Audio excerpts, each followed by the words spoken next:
AI হলো artificial intelligence বা কৃত্রিম বুদ্ধিমত্তা। এটি হলো কম্পিউটার বিজ্ঞানের একটি গুরুত্বপূর্ণ শাখা। আর্টিফিশিয়াল শব্দটির অর্থ হলো মানব সৃষ্ট অথবা কৃত্রিম, অর্থাৎ যেটি প্রাকৃতিক নয় বরং মানুষ তৈরি করেছে। ইন্টেলিজেন্স শব্দটির অর্থ হলো বুদ্ধিমত্তা বা চিন্তা শক্তি, অর্থাৎ চিন্তা করার, বিচার করার বা যুক্তি দিয়ে বোঝার ক্ষমতা।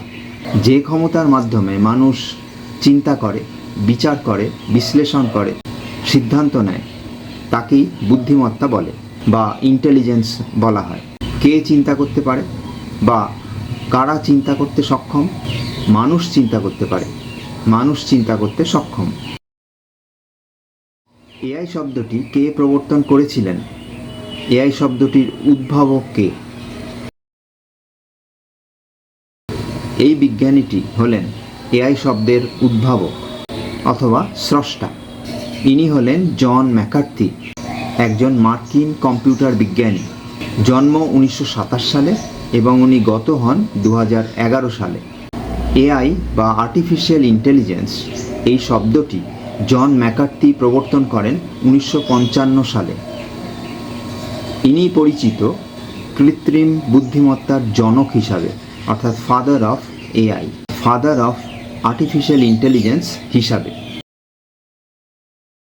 কৃত্রিম বুদ্ধিমত্তা জিনিসটি কি? কৃত্রিম বুদ্ধিমত্তার লক্ষ্য কি?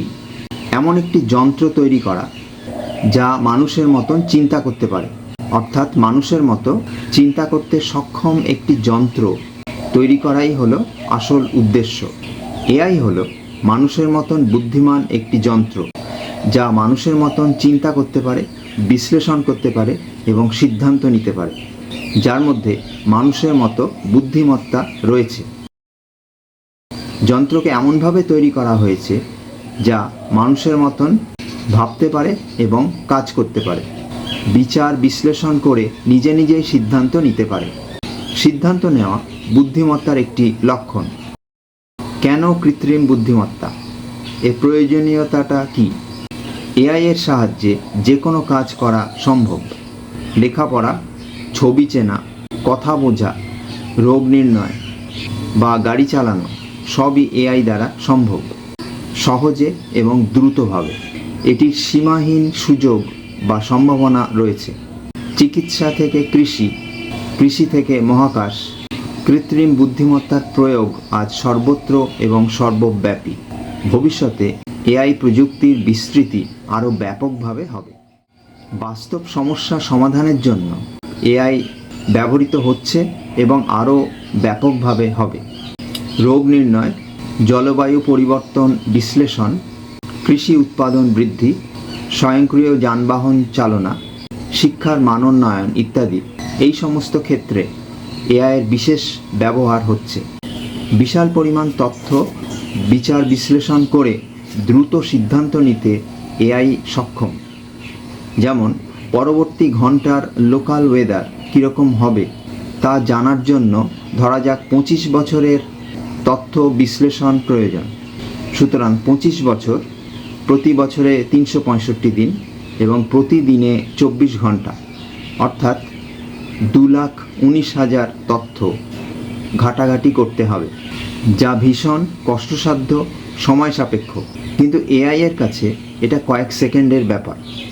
এটি কোনো দুরূহ বিষয় নয়, অর্থাৎ মানব শ্রম এবং সময় বাঁচানো হলো এআই ব্যবহারের একটি বড় কারণ।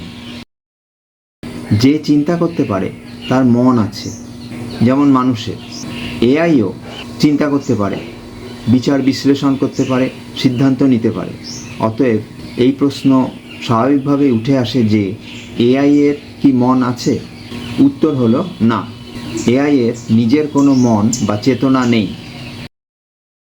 এআই মানুষের তৈরি প্রোগ্রাম এবং ডেটার উপর ভিত্তি করে কাজ করে, শুধু ডেটা বা তথ্য ব্যবহার করে কাজ করে। তাদের কোনো অনুভব ক্ষমতা নেই। এআই এর কোনো আবেগ নেই। তারা মানুষের মতন ভাবতে পারলেও এবং কাজ করতে পারলেও তাদের কোনো অনুভূতি নেই, আবেগ বা চেতনা নেই। তারা আনন্দ, দুঃখ ভয় বা ভালোবাসা বোঝে না। এআই এর কোনো নৈতিকতা বা নীতিবোধ নেই। এআই ভালো মন্দ বুঝতে পারে না। কোন কাজ করা উচিত বা কোন কাজ করা উচিত নয় এই পার্থক্য এআই করতে পারে না। শুধু ডেটা এবং প্রোগ্রাম অনুযায়ী ও কাজ করে যেতে পারে। নৈতিক সিদ্ধান্ত নেওয়ার ক্ষমতা এআই এর একেবারেই নেই। এআই এর কোনো সাধারণ বোধ বা সাধারণ জ্ঞান নেই, অর্থাৎ কমন সেন্স নেই, স্বাভাবিক উপলব্ধি নেই। এআই অনেক জটিল কাজ করতে পারে, কিন্তু অত্যন্ত ছোট এবং সহজ বিষয় যা মানুষ সহজাতভাবেই বুঝতে পারে সেই সব ক্ষেত্রে এআই ভুল করে ফেলে, কারণ তার সাধারণ জ্ঞান বা কমন সেন্স নেই। কোন পরিস্থিতিতে কি করতে হবে, কিভাবে চলতে হবে, কি বলতে হবে বা কীরমভাবে থাকতে হবে সেটি এআইকে শিখিয়ে দিলে তবেই সে একমাত্র সেইভাবে চলতে পারে। এআই এর কোনো সহজাত প্রবৃত্তি নেই যা মানুষের আছে। ও সবই শেখানো জিনিস, শেখানো বুলি। এআই এর কোনো আবেগ নেই, অনুভূতি নেই। এআই মানুষের মতন রাগ করে না, মানুষের মতন অভিমান করে না, কিছুই অনুভব করতে পারে না। তাদের কাজ শুধু ডেটা এবং প্রোগ্রাম অনুযায়ী আবেগ ছাড়াই প্রদত্ত কাজ করা। অবশ্যই শিখিয়ে দিলে মানুষের আবেগ এআই নকল করতে পারে, কিন্তু নিজে অনুভব করতে পারে না। এবং আবেগ সংক্রান্ত শেখানো বুলি যখন এআই প্রয়োগ করে তখন সে সহজেই ধরা পড়ে যায়। যে কাজের জন্য এআইকে প্রশিক্ষণ দেওয়া হয়েছে ও শুধু সেটাই করতে পারে, অর্থাৎ এআই শুধু শেখানো কাজই করতে পারে। এআই নিজে থেকে কিছু আবিষ্কার করতে পারে না বা সিদ্ধান্ত নিতে পারে না। ওকে আগে থেকে বলে দিতে হবে কোন পরিস্থিতিতে কিভাবে চলতে হবে, কি সিদ্ধান্ত নিতে হবে, তবেই ও সিদ্ধান্ত নিতে পারে। অর্থাৎ সহজাতভাবে কোনো সিদ্ধান্ত এআই নিতে পারে না। একটি উদাহরণ দেওয়া যাক। এআইকে যদি শুধু বেড়ালের ছবি চেনানো হয়, ওকে বেড়ালের ছবি দিলে ও সেটি চিনে নেবে এবং বিস্তৃত তথ্য সেই বেড়ালটির সম্বন্ধে, তার প্রজাতি কীরকম, কোথায় পাওয়া যায় ইত্যাদি ইত্যাদি সে বলে দেবে, কারণ সেটি তাকে শেখানো হয়েছে। কিন্তু একটি কুকুর দেখলে সেটি কি সেটা এআই বলতে পারবে না, কারণ কুকুরের ছবি তাকে চেনানো হয়নি। অন্য প্রাণী হিসাবেও সেটিকে সে চিনবে না, কারণ তাকে শেখানো হয়নি। আমরা এই পরিস্থিতিতে কি করি? আমরা এরকম নূতন কিছু দেখলে সেটিকে অন্য একটি প্রাণী হিসাবে চিহ্নিত করি এবং ভবিষ্যতে তার নামকরণ করে থাকি। কিন্তু এআই নিজে থেকে সেটা করতে পারবে না। তাকে ট্রেনিং দিতে হবে, তবেই একমাত্র সে সেটি করতে পারবে।